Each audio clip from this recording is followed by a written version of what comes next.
الحمد لله رب العالمين الصلاة والسلام على سيد المرسلين وعلى آله وصحبه أجمعين বাংলাদেশের শ্রমজীবী মানুষের প্রাণপ্রিয় কাফেলা ইসলামী শ্রমজীবীর সংগ্রামের নির্বেদিত কাফেলা বাংলাদেশ শ্রমিক কল্যাণ ফেডারেশনের উদ্যোগে আজকে 1 মে আন্তর্জাতিক শ্রম দিবস উপলক্ষে আয়োজিত ঐতিহাসিক শ্রমিক জমায়েতের সংগ্রামী সভাপতি ফেডারেশনের কেন্দ্রীয় সভাপতি সাবেক জাতীয় সংসদ সদস্য জননেতা আনাম শামসুল ইসলাম, আপনারা দেখতে পাচ্ছেন আজকের মঞ্চে উপস্থিত সম্মানিত প্রধান অতিথি শ্রমিক জনতার রক্তের উপর দিয়ে নতুন বাংলাদেশের স্বপ্নসারথী জনতার আশা-আকাঙ্ক্ষার প্রতীক বাংলাদেশ জামাত ইসলামীর মঞ্চে উপস্থিত বাংলাদেশ জামাত ইসলামীর কেন্দ্রীয় নায়েবে আমির সাবেক শ্রমিক কল্যাণ ফেডারেশনের কেন্দ্রীয় সভাপতি জননেতা অধ্যাপক মুজিবুর রহমান সাবেক এমপি, মঞ্চে উপস্থিত বাংলাদেশ জামাত ইসলামীর সম্মানিত সহকারী সেক্রেটারি জেনারেল মাওলানা রফিকুল ইসলাম খান, হাবিবুর রহমান আজাদ, ঢাকা মহানগরী দক্ষিণের আমির, নির্বাহী পরিষদ সদস্য জননেতা নুরুল ইসলাম বুলবুল সহ ফেডারেশনের কেন্দ্রীয় নেতৃবৃন্দ, জামাত ইসলামীর নেতৃবৃন্দ, আজকের এই ঐতিহাসিক পল্টনের সমাবেশে সংগ্রামী শ্রমজীবী পেশাজীবী সংগ্রামী জনতা সাংবাদিক বন্ধুগণ, মহান আল্লাহর দরবারে আজকে অন্তর খুলে শুকরিয়া জানাই। শ্রমিক আন্দোলনের নতুন ধারা সৃষ্টিকারী শ্রমিক কল্যাণ ফেডারেশন আজকের ঐতিহাসিক জমায়েতের মধ্য দিয়ে প্রমাণ করেছে বাংলাদেশের শ্রমিকরা নতুন ধারাকে তারা কবুল করেছে। 60-এর দশকে সাধারণ পূর্ব পাকিস্তানে ট্রেডুলিয়ান করে বাংলাদেশের কল কারখানা ঢাকা, চট্টগ্রাম, ডেমরা, গাজীপুর, খুলনা শিল্প এলাকায় ট্রেড ইউনিয়নের নামে মালিক শ্রমিক দ্বন্দ্ব বানিয়ে এক শ্রেণীর শ্রমিক নেতা পাশ্চাত্যের এবং সমাজতন্ত্রীর ধর্মনিরপেক্ষ রাজনীতির বীজ ঢুকিয়ে বাংলাদেশের শ্রমিকদেরকে তারা সমাজতন্ত্রের প্রশিক্ষণ দিতে শুরু করেছিল। অনেক কারখানায় মালিক শ্রমিক দ্বন্দ্ব বানিয়ে তারা আগে রাষ্ট্রবাদী ধারার সূচনা করেছিল। তারা বলতো শ্রেণী সংগ্রামী হচ্ছে পৃথিবীর ইতিহাস। শ্রমিক কল্যাণ ফেডারেশন 1963 সালে প্রতিষ্ঠা করে বলেছে না, শ্রেণী সংগ্রাম নয়, সত্যবিদ্যার দ্বন্দ্বই হচ্ছে পৃথিবীর ইতিহাস। শ্রমিক কল্যাণ ফেডারেশন মালিক শ্রমিকের দ্বন্দ্ব নয়, সব মালিক সব শ্রমিকের সম্মেলনে মিলিত প্রচেষ্টায় কল কারখানা অর্থনীতির উৎপাদনের চাকাকে সচল রেখে একদিকে শ্রমিকের অধিকার, অপরদিকে অর্থনীতির চাকাকে সামনে নিয়ে যাওয়ার এই নতুন ধারা সৃষ্টি করেছে শ্রমিক কল্যাণ ফেডারেশন।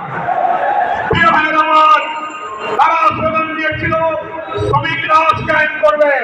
তারা বলেছিল স্কুল অফ কমিউনিজম, শ্রমিক কল্যাণ কল কারখানায় শ্রমিকদের মাঝে ইসলামের মহান কমিউনিটি আমাদের প্রিয় নবী মুহাম্মদ সাল্লাল্লাহু আলাইহি ওয়াসাল্লামের আদর্শ অনুপম কমিউনিটি দিয়ে দুনিয়ার দাস শ্রমিক দুঃখী বঞ্চিত অনাহারী লালবাগের থানামির থানামির বানাই দেবনি শ্রমিক কল্যাণ সেই কমিউনিটির দাওয়াত দেবে।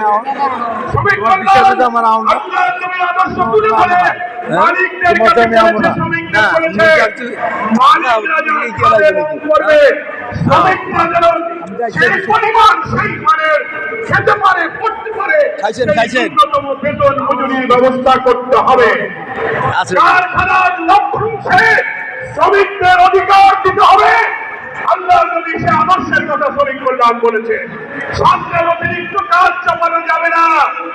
শ্রমিকদের কর্মঘণ্টা নির্দিষ্ট করে দিয়ে তার চুক্তি বেতন মজুরি আর বেশি আগে অর্থাৎ চুক্তির মেয়াদ শেষ হলে এটাকে গোলাম পরোয়ার। হবে। এইভাবে ইসলামী এরপরে আমির জামাত। ধারা সৃষ্টির লক্ষ্যে এরপরে আমির জামাত। রাজধানী থেকে বাংলাদেশের সকল শিল্পাঞ্চলে আজ 2025 সালের হাঁটি হাঁটি পা পা করে সরকারের একটি নিবন্ধিত রেজিস্টার্ড টেন্ডার হিসেবে আজকে বাংলাদেশে সবচেয়ে শ্রেষ্ঠ সবচেয়ে বৃহৎ শ্রমিক সংগঠন বাংলাদেশ শ্রমিক কল্যাণ ফেডারেশন। আমি আজকে রাজধানী ঢাকার আসার পথে কয়েকটি শ্রমিক সমাবেশ ঘুরে ঘুরে দেখার সুযোগ পেয়েছি। আমি আপনাদের কাছে বলছি, শ্রমিক কল্যাণ ফেডারেশনের এই সমাবেশ, এই শ্রমিক সমাবে বাংলাদেশের সর্ববৃহৎ শ্রমিক সমাবেশ। এই সমাবেশ প্রমাণ করে নাস্তিকবাদী সমাজতন্ত্রী মালিক শ্রমিকের তত্ত্ব বাজিয়ে সমাজতন্ত্রের শিক্ষা দিয়ে দেশকে পথবাদী বস্তুবাদী অর্থনীতির জায়গাকে ধ্বংস করে দেওয়ার রাজনীতির পরিচয় দিয়ে অর্থনীতির অগ্রগতি শ্রমিকের জীবনমান উন্নয়নের রাজনীতির ধারা শ্রমিক কল্যাণ সৃষ্টি করেছে। বাংলাদেশের শ্রমিক মালিকরা সেই ধারাকেই আজকে গ্রহণ করেছে, আলহামদুলিল্লাহ। আমি মালিক শ্রেণীকে বলবো, শ্রমিকরা আপনার ভাই। শ্রমিকদের বলবো, মালিকও আপনার ভাই। মালিকদেরকে কাজ না করে যেমন শ্রমিক ঠকাবে না, তেমনি মালিকরাও শ্রমিকদের ন্যায্য পাওনা থেকে যেন বঞ্চিত না করে। হাতে হাত ধরে আমাদের এই প্রিয় জন্মভূমি বাংলাদেশ, নতুন যে বাংলাদেশ, নতুন যে ডাইমেনশন, নতুন যে স্বপ্নের দিকে আমরা এগিয়ে যাচ্ছি, সকল কল কারখানায় বাংলাদেশের ট্রেড ইউনিয়ন আইনকে কাজে লাগিয়ে যত শ্রমিক, যত পেশা, সেখানে ট্রেড ইউনিয়ন করে তুলতে হবে। পরিবহন, গার্মেন্টস, সমস্ত শিল্প সেক্টরে পাটকল, সুতাকল, চিনিকল, পেপার মিল, বন্দর, রেল, সমস্ত পেশা ইউনিয়ন করার মধ্য দিয়ে আজ হাজার বাধা বিপত্তির মধ্য দিয়ে শ্রমিক কল্যাণ ফেডারেশন একটি শ্রেষ্ঠ ফেডারেশনে রূপান্তরিত হয়েছে। আমি শ্রমিক কল্যাণ ফেডারেশনকে সেই জন্য মোবারকবাদ জানাই, ধন্যবাদ জানাই। আর একটি কথা বলতে পারি, 60-এর দশকের রাজনীতির অঙ্গনে যখন বামপন্থী ছাত্র সংগঠন, শ্রমিক সংগঠন লোকদেরকে সমাজতন্ত্রের দিকে নিয়ে যাচ্ছিল, তারা বলছিল স্কুল অফ কমিউনিজম, শ্রমিক কল্যাণ তখন স্লোগান দিয়েছে, তারা যদি টেলিভিশনকে সমাজতন্ত্রের স্কুল বানাতে পারে, আমরা আল্লাহর বান্দা হিসাবে টেলিভিশনকে ইসলাম শেখার স্কুল বানাতে পারি। আমাদের স্লোগান হবে স্কুল অফ ইসলাম। শ্রমিকদেরকে ইসলাম শেখাবো, ইসলামের সমানিকে আল্লাহ শেখাবো। আসুন মে দিবসের ঐতিহাসিক এই সমাবেশে আমরা শপথ গ্রহণ করি। নতুন বাংলাদেশের লক্ষ্যে কলে কারখানা উৎপাদনের চাকাকে সচল রেখে, মালিক শ্রমিকের সংস্কৃতি বন্ধন অটুট রেখে ট্রেড ইউনিয়ন আমাদেরকে অধিকার দিয়েছে, সে অধিকার যেন আমরা পাই। আল্লাহ নবীর প্রণীত ইসলামী শ্রমনীতি কায়েম হবে, কিন্তু মনে রাখবেন, ইসলামী সমাজ, ইসলামের কল্যাণ রাষ্ট্র কায়েম না হলে ইসলামী শ্রমনীতি কায়েম হবে না। কি বলেন, ঠিক কিনা? রাষ্ট্র যদি বাতিলের তাগুতের হাতে থাকে, আলাদাভাবে ইসলামী শ্রমনীতি কখনো কায়েম করা যায় না। তাই ইসলামী শ্রমনীতির সংগ্রাম, ইসলামী রাষ্ট্রের সংগ্রাম, এক এবং অভিন্ন সংগ্রাম, এই সংগ্রামকে এগিয়ে নিয়ে যাওয়ার উদাত্ত আহ্বান জানিয়ে আমি আমার বক্তব্য শেষ করছি। আল্লাহ হাফেজ। বাংলাদেশ জিন্দাবাদ, শ্রমিক কল্যাণ ফেডারেশন জিন্দাবাদ।